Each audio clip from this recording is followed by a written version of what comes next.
ጸደይና ወይዘሮ ፋንቱን የኋላ ፍጥኝ እጃቸውን አስሮ ከዛፍ ጋራ ጀርባና ጀርባቸውን አስደግፎ አስሯቸዋል። እናም እናትና ልጅን በጣም እያስጨንቃቸዋል። ኧረ እባክህ እኔን ተወኝ፣ ልጄን ግን አትንካት፣ እኔን እንደፈለክ አድርገኝ፣ ልጄን አትንካብኝ ትለዋለች ፋንቱ። ኧረ እባክሽ ምን እያልሽ ነው ያለሽው? እባክሽ ውይ ልጅሽን አልነካትም። አንቺም ሆንሽ ልጅሽን ሁለታችሁም አሁን በእኔ ቁጥጥር ስር ነው ያላችሁትና እንደፈለኩ ማድረግ እችላለሁ። የፈለኩትን አድገሽ እስከ ዛሬ አድገሻል፣ ይበቃሻል። ከዚህ በኋላ ግን ይችን ዓለም ተመልሰሽ ላታያት ትሰናበቻታለሽ። አጋጣሚ እንዴት ደስ ይላል! እንዲህ ነው አጋጣሚ። ስንት አመት ሙሉ 26 አመት ኦር 16 አመት የለፋውበት ጥረቴ ነው ዛሬ ተሳካለኝ ሲል ይነግራታል። እጅግ በጣም ፋንቱም እያልጠበቀችው ነገር ነበር። የእውነት አስጨናቂ ስሙን ቀይሮ እንደዚህ ጉድ ይሰራኛል ብዬ አስቤውም አላቅም። እውነት አውቃለሁ ስሙ ግርማ እንደሆነ፣ እንዴት አስጨናቂ እንዳለው ራሱ አላቅም እያለች ብቻዋን ታወራለች። እሱም እየተሽከረከረ ጸደይንም ሆነ እሷን ማሰቃየቱን ቀጥሏል። አባዬ ባክህ እኔ እኮ እወድሃለሁ አባቴ ስትል ሄች አባቴ ሳሽ እየተባሽ ታውቂኛለሽ አባቴ ትለኛለች እንዴ? አባቴ እወድሃለሁ። አረ ብትወጂኝ ባትወጂኝ ገደል ግቢ፣ ከአባቴ የሚበልጥ ምንም ነገር የለም። የአባቴን ኑዛዜ ማክበር አለብኝ ገባሽ? ስለዚህ ጸደይ የምትበየዋ ጸድዬ ጸድዋ አንቺ ይችን ዓለም ሁለተኛ ላታያ ተሰናበቻለሽ ይላታል። እናም በዛን መሀል አስጨናቂ ሁለቱን እያሰቃየ ያለ ከአጎትየው እውነት ይሄ ልጅ የት አባቱ ሄዶ ነው ሲል እሳቸው ጋር የነበረች ልጅም እኔ ግን ጋሼ አንድ ነገር አለ የማስታውሰው የምጠራጠረው ሰው አለ ትላቸዋለች። እኮ ማንን ነው የምትጠራጠር? ማን ነው ስትል ማለትም ግርማ ስትለው ምን? አዎ ግርማ ነው የምጠረጥረው ትላለች።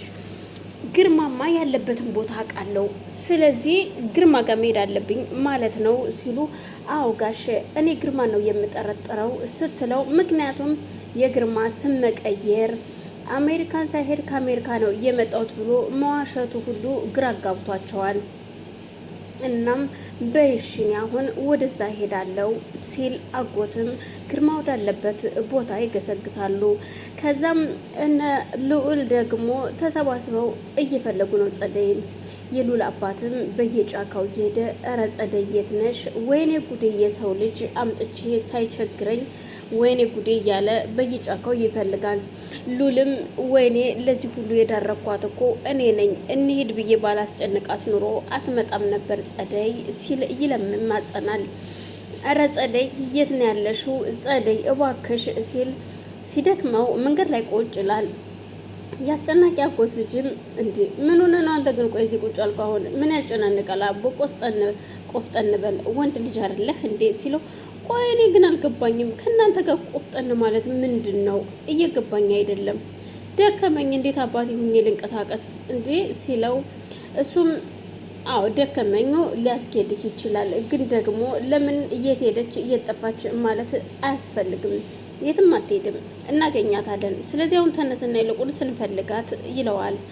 እንደሱ ማለት ይሻላል ይልና ሉልም ከተቀመጠበት ድንጋይ ተነስቶ እሱም ሉል እየተጣራ መሄድ ጀመረ። ጸደይ የለችም ባገሩ። ከዛም ምክንያቱም ሁለቱንም ይዟቸው ስለጠፋ ግን እኮ አሁን እኔ የምለው እናትየዋም እኮ የለችም፣ ፋንቱም እኮ የለችም እናታቸው፣ ጸደይ ብቻ አይደለችም ትላለች ያጎት ልጅ። ምን? አዎ ጸደይ ብቻ አይደለችም ፋንቱም ራሱ የለችም፣ ሁለቱም የሉም ሲሉ በቃ ስለዚህ እሱ ነው የያዛቸው ማለት ነው ይልና አጎትየውም ቀጥታ አስጨናቂ ወዳለበት ቦታ ይሄዳል። አስጨናቂ ወዳለበት ቦታ ሲሄድ እንደተባለው እነሱን አስሮ እያሰቃየ ነበረ። አንተ የማትረባ ልክ ወንድሞችህ ከኔ ጋር እንደተቆራረጡት አንተም ከኔ ጋር ከመቆራረጥህ በፊት እነዚህ ልጆች ፍታቸው እነዚህ ልጆች ሲል ይጮህበታል። የፈለገ ነገር እንቆራረጥ እንጂ በፍጹም አልፈታቸውም፣ የአባቴን ኑዛዜ ማክበር አለብኝ ይላል። ኑዛዜ በደም ላይ ደም አይመለስም። እባክህን አሁን ፍታቸው ነው የምልህ፣ ፍታቸው ሲል አሁንም ይቆጣዋል። አስጨናቂም በፍጹም አልፈታቸውም ይለዋል። እባክህን ይኸውልህ ግርማ ነግሬሃለሁ፣ ከእኔ ጋር የባሰ ጸብ ውስጥ እንዳትገባ። አሁን ትፈታቸዋለህ አትፈታቸውም ሲል ይባስ ብሎ ግርማ ግን እንኳን ለመፍታት አይደለም ይውልሽ አንቺም እናትም ልጅም ሆናችሁ መሰዋታችሁ የማይቀር ነው። አሁን ይሄ የማይረባ ቆሻሻ ሰውዬ መጥቶ ሊያስጥላችሁ ቢሞክርም እኔ ግን የትም አለቃችሁም። በየትኛውም አቅጣጫ ቢሆን መጥቼ አጠፋሻለሁ። አንቺም አድገሽ ኑሯት ይሽም ህይወት አይኖርሽም፣ አጠፋሻለሁ። አባዬ እኔ እኮ ወድሃለሁ፣ ለምንድን ነው እንደዚህ የምትለው ስትል ጸደይ ትመልስለታለች። አንቺ አባዬ አትበይኝ፣ አባቴን ሳሽ እኔ አባትሽ አይደለሁም ይላታል እኮ። ስለዚህ በቃሽ ልቀቀን፣ አሁን እናቴን ልቀቃትሽ፣ እኔ እንደፈለግ ካርገኝ ስትል አንቺንም ሆነ እናትሽን ሁለታችሁም መለቀቅ አለባችሁ ይልና ግርማን ይገፈትረውና አጎትየው እጃቸውን ይፈታቸዋል። በዛን መሀል አስጨናቂ በጣም ይናደድና ወይኔ ይህ የማይረባ ሰውዬ አስጣላቸው አይደል ዛሬ እቅዴን አበላሸብኝ ሲል ይናደዳል።